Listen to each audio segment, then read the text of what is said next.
दोस्तों, आचार्य चाणक्य बताते हैं कि महज 10 सेकेंड में आप सामने वाले इंसान का असली चेहरा पहचान सकते हैं। इसके लिए समुद्र शास्त्र के लिखित तरीकों का प्रयोग किया जा सकता है। बुरे वक्त में करें ये प्रयोग।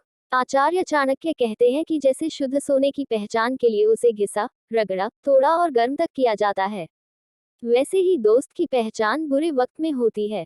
एक सच्चा दोस्त बिल्कुल श्री कृष्ण की तरह रणभूमि में आपका साथ देगा। कौन होता है विश्वास पात्र? आचार्य चाणक्य कहते हैं कि एक आदर्श पत्नी की परख धन खत्म होने पर होती है। जैसे माता सीता ने हर परिस्थिति में भगवान राम का साथ दिया, उनके साथ महारानी होने के बावजूद वनवास झेला, वो एक आदर्श पत्नी थी। जबकि मतलबी पत्नी धन खत्म हो जाने पर पति को छोड़कर भाग जाती है।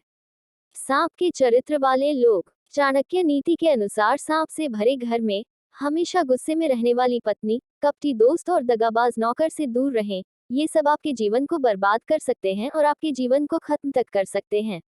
मीठी मीठी बातें करने वाले। आचार्य चाणक्य कहते हैं कि माता पिता से झूठ बोलने वालों पर आप कभी भी भरोसा मत करें, क्योंकि जो माता पिता को धोखा देगा वो आपको भी धोखा दे सकता है। सामने मीठी मीठी बातें कर ऐसे लोगों मन ही मन आपको बर्बाद करने के बारे में सोचते हैं, इसलिए ऐसे लोगों से दूर रहें। साथ निभाने का दावा करने वाले लोग। चाणक्य नीति के अनुसार सच्चा प्रेमी वो होगा जो प्यार के लिए सब कुछ त्यागने को तैयार रहता है।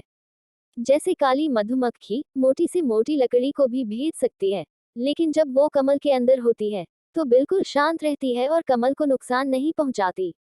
गंदे दिमाग वालों से दूर रहें। आचार्य चाणक्य बताते हैं कि चंदन की लकड़ी को छोटे छोटे पीस में काटने के बाद भी उसकी महक कम नहीं होती।